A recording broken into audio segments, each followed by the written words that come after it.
This is the Padua Podcast Network.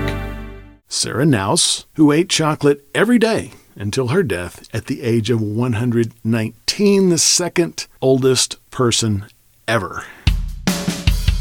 Running a Fever, episode 187. Chocolate is good for you.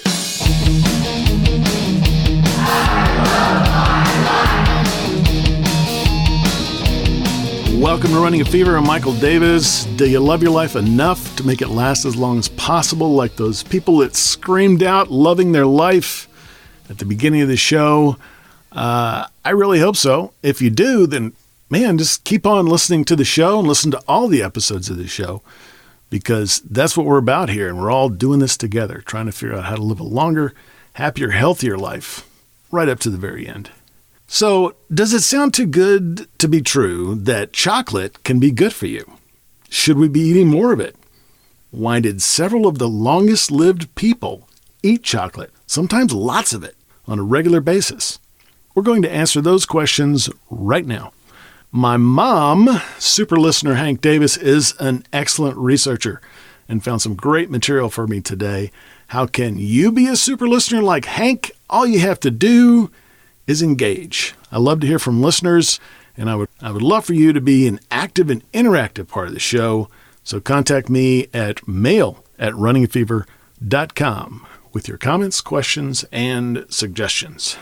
So back to chocolate. Yes, chocolate has health benefits. I remember a book that I reviewed by Michael Matthews called Bigger, Leaner, Stronger, and that's episode 127 in February of this year. And that was a video episode you can find on southernbooktube.com. In the book, he suggests putting a little chocolate into your day as a treat, if you like chocolate. We also know that several of our super centenarians ate chocolate on a regular basis, especially Sarah Knauss, that was episode 169, who ate chocolate every day until her death at the age of 119, the second oldest person ever.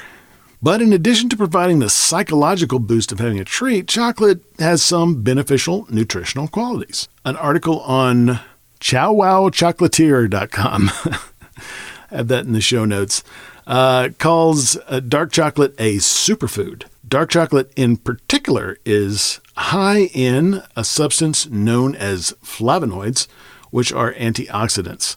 Having plentiful antioxidants in your body is like rust-proofing your car.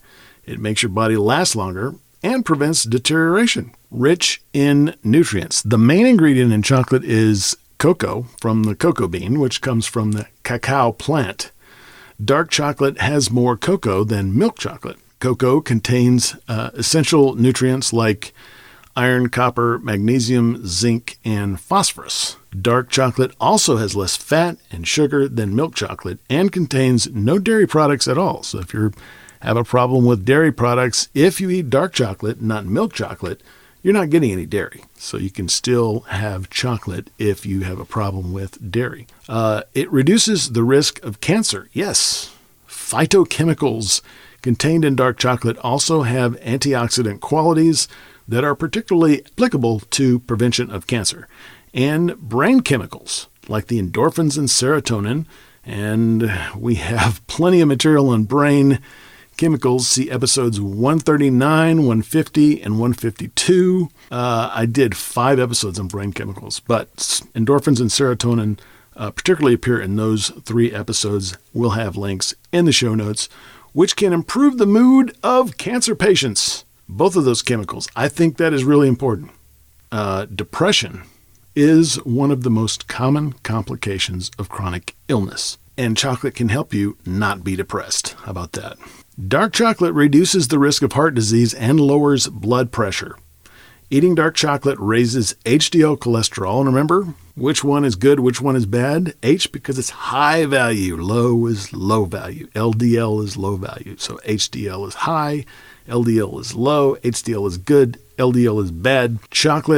Dark chocolate raises HDL cholesterol and protects LDL from oxidation, and high oxidized LDL cholesterol is a contributing factor to heart disease. Also, dark chocolate is high in soluble fiber. Who would have thought chocolate is high in fiber? Man, I certainly wouldn't have, but it is. And it contains 11 grams per 100 gram bar. A study by NHLBI, the National Heart, Lung, and Blood Institute, showed that eating dark chocolate 2 or more times a week reduced risk of calcified arterial plaque by 32%. Dark chocolate improves circulation. It contains nitric oxide, which, though it sounds like a dangerous chemical, actually can keep blood vessels clear and reduce inflammation. It encourages weight loss. Yes, you can lose weight by eating chocolate. I'm not endorsing a chocolate diet by any means, but moderate amounts of dark chocolate can help control appetite, as its flavonoids help to balance blood sugar levels. It is a natural sunscreen. Dark chocolate can protect you from damage due to overexposure to the sun. One study showed that tolerance to sun exposure is doubled after consuming dark chocolate high in flavonoids for 12 weeks. I'd still use sunscreen if I were you, but a little dark chocolate is a good snack for before you go outdoors. Improves cognitive function. The antioxidants in dark chocolate can help prevent age-related memory decline, and the improved circulation due to the nitric oxide can also contribute to better brain function. Reduces stress. Man, how many times have I talked about how stress is a killer? A new study found that people who eat chocolate lower their levels of cortisol, which, as we found in episode 154, is the stress hormone. So be careful when you shop for dark chocolate because it may be mixed with other things. So you want to check the label to make sure that it's high in cocoa and low in sugar and fat. Look for at least 70% cacao solids. That's CACAO cacao. Also, be very careful with your portion control because though nutritious, dark chocolate is also high in calories. 101 gram bar is 604 calories, so you don't want to eat the whole thing.